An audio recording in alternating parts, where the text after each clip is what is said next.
What is up, everyone? I am your host, Tay, and welcome back to History Behind the Horror. Or, as I should say, welcome to our final episode of History Behind the Horror for Season 5. This is our 100th episode of History Behind the Horror, and we're going to be ending this season off with the Wendigos from Until Dawn, a video that I was supposed to do about a year ago, but other creatures and characters seemed more interesting at the time, so I decided to do those, but we are here nonetheless. Before we start this video, I would like to give a huge shout out to everyone who's been here for a very long time, who has been liking and sharing the videos and leaving amazing comments on the videos. Wonderful you guys. We want to made it from all the way from episode 1 all the way over now to episode 100. So thank you guys so much for tuning into those and supporting the videos. It really does mean a lot to me. Now, before we get into this video, if you guys do enjoy the Until Dawn video of the Wendigos and you would love to see all the rest of the characters from this game, let me know in the comment section, and make sure you guys like and share the video, because based off those numbers, it will let me know if you guys would love to see more Until Dawn going into season 6. But if you guys would rather see something totally different, make sure you guys put in the comments for whatever game you'd like to see next. I'm always looking for different ideas and creatures and characters to do for upcoming seasons and episodes. So again, thank you guys so much for all the support. I really do appreciate it, and as always, I hope you all enjoy the video. The Wendigos are the revealed main antagonists of Until Dawn. They were humans who have been changed by a Native American spirit into cannibalistic monsters after eating the flesh of other humans because of starvation. The original Wendigo legends originated from First Nation tribes who were present on Mount Matahi from the 1400s until the 1850s. The Cree deeply respected the mountain and its nature. Believing it would be bad luck to harm any animal on the sacred mountain, they would hunt elsewhere. They believed harming the mountain in any way would bring a terrible curse with it. European explorers and mining concerns arrived in the area, eager to make their fortune. In 1893, they officially started to mine the mountain. They found tin and later traces of radium. They then mined deeper into the sacred mountain. The Cree claims that the mountain cried out at that moment and the Wendigo spirits were released. Since then, there had been many possessed by the curse according to the events of the past, which were haunted by the stranger's grandfather, including the Makapatu, the fiercest of all the Wendigos. When the awareness of the mountain's rich reserves became more widespread, a group of new prospectors called the Blasting Crew came to mine the mountain again in the winter of 1951 and 1952. After that tragically resulted in a mining disaster, the curse was woken again. Dozens of men were murdered and cannibalized, and those who did survive by eating the flesh of another became Wendigos. In 1893, the mine opened at the site of rich deposits of tin and radium, but over the years the Cree warned the miners that they had unleashed the spirit that dwelled within the mountain, cursing the land and its inhabitants. In 1952, a structural failure caused part of the mine to cave in, trapping 30 miners. A rescue team later found only 12 survivors. The miners who were still quote-unquote missing were hidden away in the archives, but it is clear that the survivors resorted to cannibalism to survive. This explains why the other miners were never found, as well as the reason there are so many Wendigos on the mountain. The survivors began to display unusual physiological characteristics, and a cover-up ensued as they were confined in the sanatorium for study. The staff observed and experimented on the miners as they swiftly mutated into Wendigos. If the old film reel is found in chapter 9, it shows a miner undergoing his transformation on a restraining chair while being checked up by a nurse. A few seconds later, the miner breaks free and crawls up a wall out of the camera's sight. The nurse comes back and looks around before finally looking up and running away in fear. The film reel then cuts off and repeats the clip over and over again.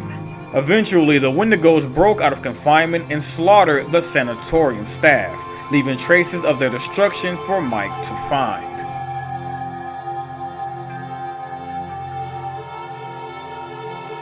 Wendigos are quite hideous in appearance. They exhibit spinal disfiguration, giving them a hunchback-like appearance. Their teeth become sharper and disfigured. Their sight changes, causing them to have vision that is largely influenced by movement. Their limbs become much longer, giving them the ability to climb up walls and to make small jumps to and from different spots in the blink of an eye. Their skin is also taut against their bodies, pulled tightly around their lengthy frames. Their skin is much like a glossy, stretched armor. During a Wendigo's metamorphosis, their bodies, as mentioned, grow and lengthen. While their skin is being stretched, their bodies also perform different forms of skin torture, such as sweating acids, in order to strengthen their outer skin like coating. This makes the Wendigos immune to almost all danger, including bullets and other various weapons. Their only weakness is fire, because fire burns off the outer layer of skin and not only causes extreme pain, but it also makes them vulnerable to other lethal threats. They also lose their hair and eventually lose their male and female characteristics, becoming skeletal in appearance. It's interesting to note that Wendigos will retain any tattoo or alterations to their skin, proved by Josh recognizing Hannah's tattoo as well as Mike recognizing Billy's scar on one of the Wendigos.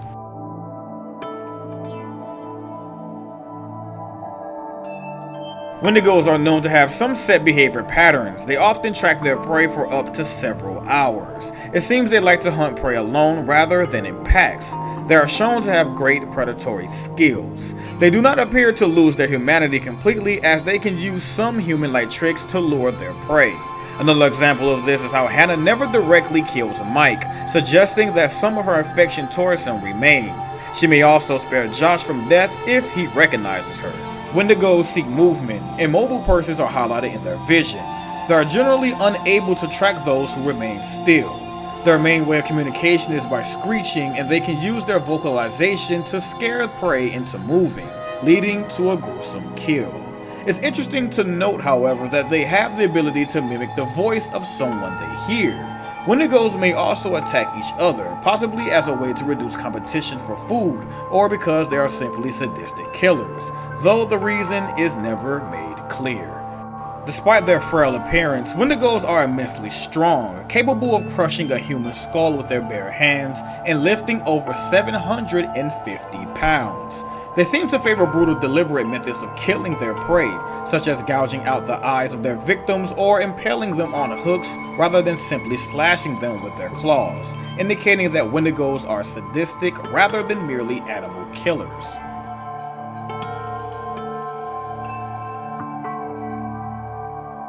On the night Hannah and Beth Washington went missing, the Makabatu was tracking them.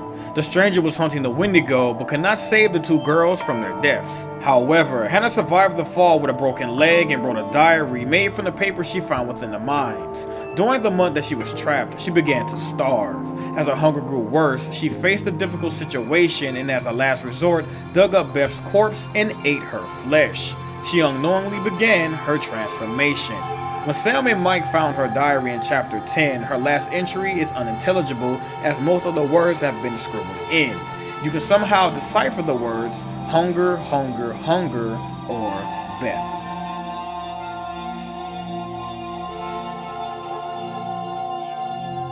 The first Wendigo is encountered by Mike and Jess, who are being tracked on their way to a cabin. They will hear mysterious screeches as they walk. Vague shadows can be seen as they make their way, and Mike may hear a strange noise in the mines. The Wendigo can be seen looking through a telescope. Sam will hear the same screeching noise after exiting the bathroom to find Josh. Matt and Emily can hear the same screeching noise in the pre-order bonus chapter when they are on their way to find Emily's lost bag.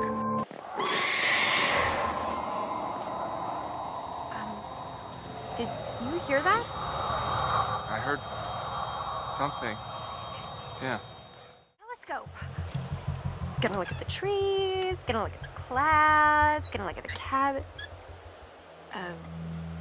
Whoa. You alright? I just saw someone at the cabin. Okay. Let me see.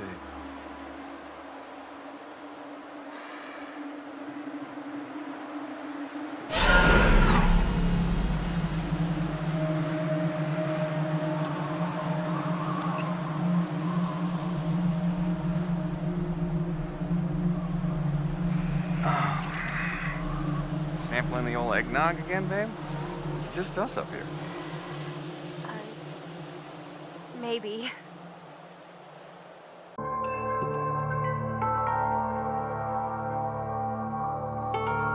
After mutilating a deer, the Wendigo will then chase the couple until they make it inside a cabin. The Wendigo will continue watching the couple and soon after throws Jessica's phone through the window. The Wendigo afterwards will pull Jess through the door's window and drag her off into an abandoned mining facility. In Chapter 4, if Mike moves quickly, the Wendigo will leave Jessica severely injured but alive. If it takes too long, it gives the Wendigo enough time to rip off Jessica's lower jaw, killing her. The Wendigo will then look down towards Mike, giving him enough time to shoot it. After Mike goes after the stranger and fails to slide under a door, he will walk through a small, dark tunnel using his lighter. He will have to stop to relight the lighter, and a Wendigo's eyes can be seen behind some slates. In Chapter 6, the Wendigo is next encountered at the fire tower with Matt and Emily. It trips the motion sensor and attempts to gain access to the top of the tower by banging on the hatchet. After failing to get inside, it climbs back down and cuts the lines holding the tower in place. By cutting the lines, the entire structure collapses and Matt and Emily fall into the mines. If Matt jumps to safety instead of saving Emily, the Wendigo will scurry off into the night. If Matt attempts to save Emily and falls into the mine, he will then be encountered by the Wendigo. If he does not have the flare gun to defend himself against it, he will be killed by having his chin impaled on a hook.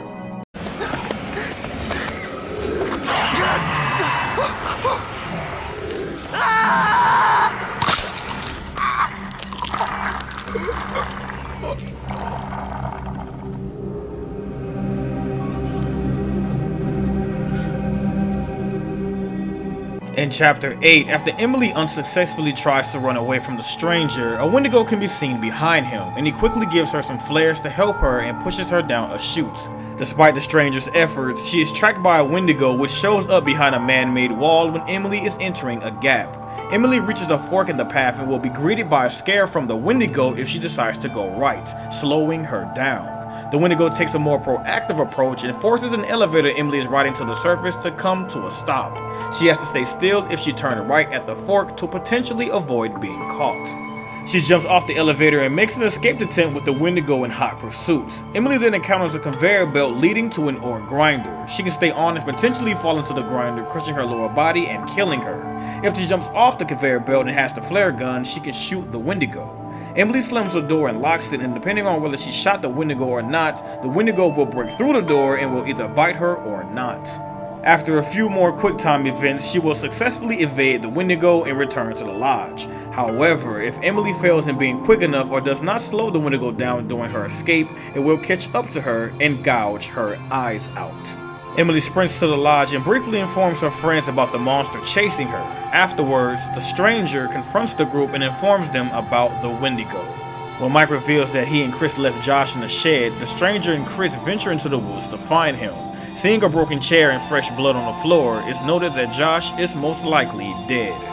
When they make their way back, the Wendigo ambushes the pair and beheads the stranger. Chris is forced into a firefight with the Wendigo. Depending on the reaction skill of Chris, he can shoot the Wendigo multiple times before making it back into the house. If Chris shot Ashley in Chapter 6, or if he fails to shoot the Wendigo in time, Chris will be decapitated by the Wendigo on his way back to the lodge. A later cutscene will show the Wendigo dragging Josh's unconscious body through the woods. When the group meets back in the basement of the lodge, Ashley discovers Emily's bite if she was bitten. Being convinced it's contagious, Mike demands Emily to leave the basement. Upon her refusal, he points a gun at her face and has the option of shooting her. Ashley will then read the stranger's journal, where she discovers information about the Wendigo, its history, characteristics, and abilities. Here she will eventually learn that the bite is not infectious as she formerly claimed. In Chapter 9, Mike and the Wolf, depending on Mike's earlier choices, are tracked by the minor Wendigos throughout the psychiatric wing of the sanatorium. The clues found here uncover the history of the Blackwood Pines Wendigos, including a brief reel of partially or fully transformed Wendigos breaking his restraints before presumably attacking and killing medical staff. During this time, he also encounters multiple Wendigos, including Bates, that have been imprisoned by the stranger or left in their cells when the building was abandoned. They will try to grab him by his shoulders and his foot. If Mike successfully shoots the Wendigos, he can avoid their attacks and potentially save Wolfie's life. Mike will then blow up the sanatorium, killing Bates and some of the other Wendigos. Alternatively, Bates may survive the explosion and attack Mike in the mines, only to be decapitated by Sam. If Mike fails to shoot the Wendigos, a Wendigo will attempt to kill him, and if he befriended the Wolf earlier, Wolfie will be killed. If he does not directly blow up the sanatorium, he will then be attacked by Bates, leading to Sam saving him later on. In search of Mike, Sam, Ashley, and possibly Emily and or Chris will be leaving the safety of the lodge's basement and descend down into the tunnel that leads to the sanatorium. Chris, hurt from his previous encounter with the Wendigo, suggests that the rest of the group go on without him. Ashley can leave him behind or insist on not leaving him. After descending down into the tunnels, Ashley will hear the presumable voice of Jessica calling out for help. She here has the option of investigating the voice or rejoining the group. If she investigates the voice and opens the hatch, a Wendigo will pop out and decapitate her, as it had been mimicking Jessica's voice. If Chris was left behind and Ashley opened the hatch earlier on, Chris will be killed regardless. In Chapter 10, Sam and Mike both attempt to rescue Josh so they can get the cable car key and escape the mountain. They both find the lair of the Wendigo with the hanging bodies of the stranger, and if they were killed outside the lodge, possibly Matt, Emily, Chris, and or Jessica, and possibly the decapitated heads of Jessica, Chris, Matt, and or Ashley. Depending on if the player finds the scrawled journal in the twins' clue line, Hannah, now a Wendigo, will either spare Josh or kill him. Either way, Josh will be spared from Sam and Mike again.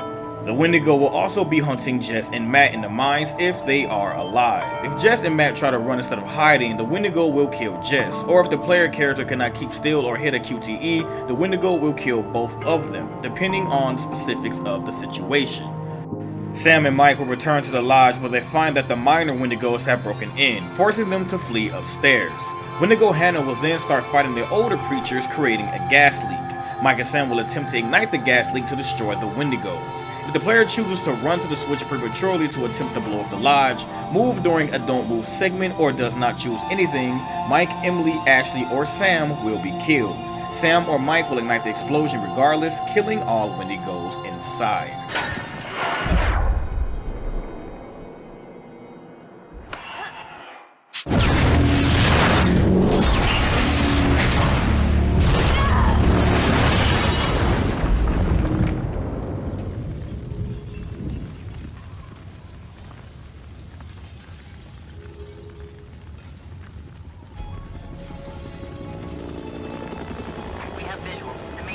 Is completely destroyed. Over. Hold on. I'm seeing something. It looks like there are survivors. After the events, if Josh is killed, all of the Wendigos are dead. However, if he survived, then the Wendigo spirit will possess him and he will begin to transform.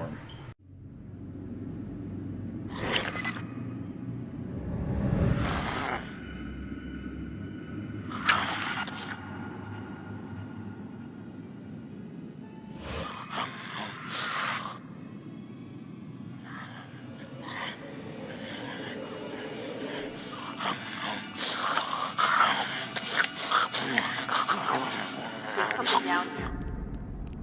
I have a visual on a survivor. One survivor, repeat. Is that? Oh, fuck. Stay back! Stay back! No! Stay back! Before I officially end this video, I would like to give a huge shout out to a YouTube channel called The Art of Horror. This guy does a ton of amazing drawings from creatures from horror movies and horror video games alike, and he also gives commentary over these drawings, giving you guys a little bit of lore and backstory of whatever creature he's currently doing. The video that you are seeing now is of the Wendigo from Until Dawn. I asked him to do this for me about a year ago, and sadly I couldn't get around to doing this, but he still ended up doing the video anyway. So thank you very much, The Art of Horror. I really do appreciate it. And make sure you guys go over there and tell him that I said thank you, and let him know that we haven't forgot about him over on the channel, and we hope to see more art from him on our channel very soon. And make sure you guys subscribe because his channel is amazing. I'm subscribed to him. He has the voice for stuff like this. The work is truly amazing, and I'm hoping to see a lot more from him in the near future. So make sure you guys check him out. Link will be in the description. And that is it, ladies and gentlemen. Season 5 has officially come to a close. Thank you guys so much for all the support and all the love that you guys gave this channel. All the likes, all the shares, all the comments, hitting the bell notifications, subscribing, telling your friends about them. If it wasn't for you guys, we wouldn't have made it from episode 1 all the way to episode 100, from season 1 all the way to season 5. So again, thank you guys so much. This was a lot of fun. I really did enjoy doing the Until Dawn thing. I really wish I did it a lot sooner, because like I said, this was fun. This was a lot more interesting than I thought it was going to be, because I liked Until Dawn, but when I actually read about it and started learning about it, I'm like, this is actually way more like intriguing and cool than what I originally thought when playing the game. So as always, thank you guys so much for tuning in to this video, to this season, to this channel, and I will see you guys for season 6 of History Behind the Horror.